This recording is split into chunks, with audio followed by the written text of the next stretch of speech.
Vamos lá. Boa noite, telespectadores. É com muita honra e satisfação que tenho orgulho de tê-los conosco, o Devecali e a atriz Ana Nascimento, que vão falar sobre a peça As Bacantes de Eurípides. Sem mais delongas, passarei para o diretor Devecali, que falará sobre um resumo da peça As Bacantes de Eurípides. Por favor. Olá, Theo Tavares, boa noite. Boa Obrigado noite. pelo convite. Nós que fazemos parte do Tropa da Maré, agradecemos. Então, nós estamos com esse novo projeto, né, que é As Bacantes de Eurípides.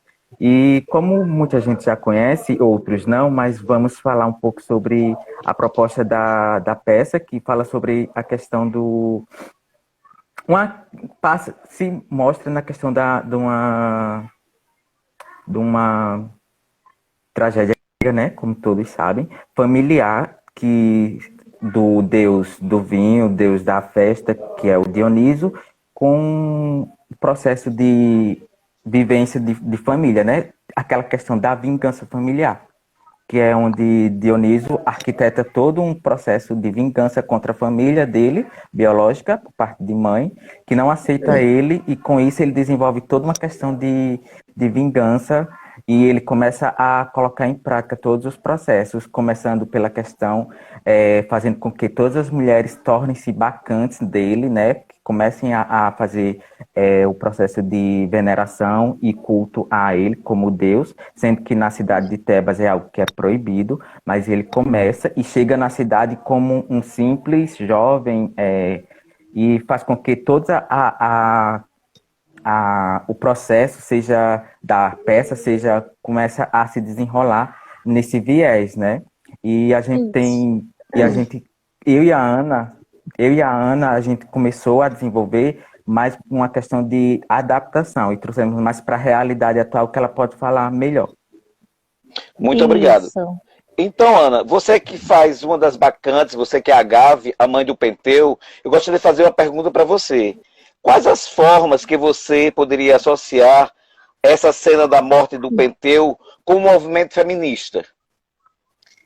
Então, Telzinho, quando a gente pensa em uma peça que foi escrita há tantos anos atrás, a primeira coisa que vem à cabeça é: coisa antiga, não faz mais sentido para nossa realidade, vamos ver como um acontecimento histórico.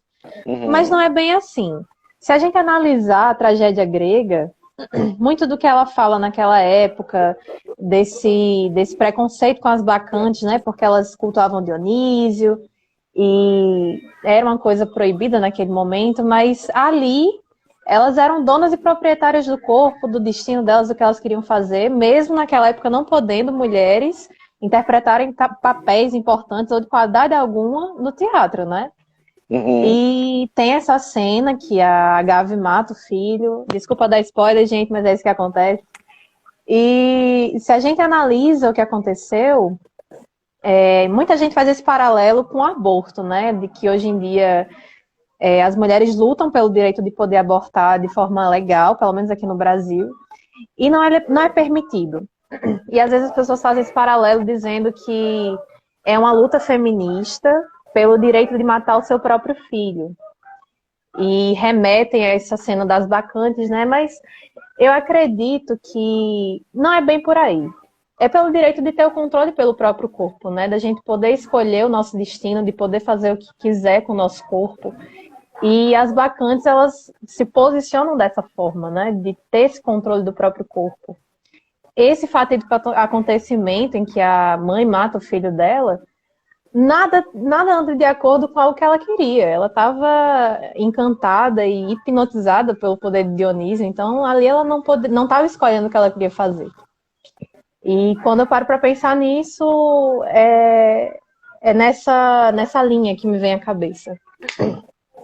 Ok. Muito legal assim, a fala de uma mulher, né? Falando sobre o Rio das Bacantes e trazendo para a realidade nossa. Né? Muito obrigado também ao diretor Devecali.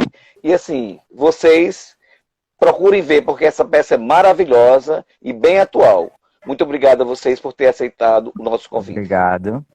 Obrigado. Obrigada, gente, pelo convite. Obrigada para quem Obrigado. participou.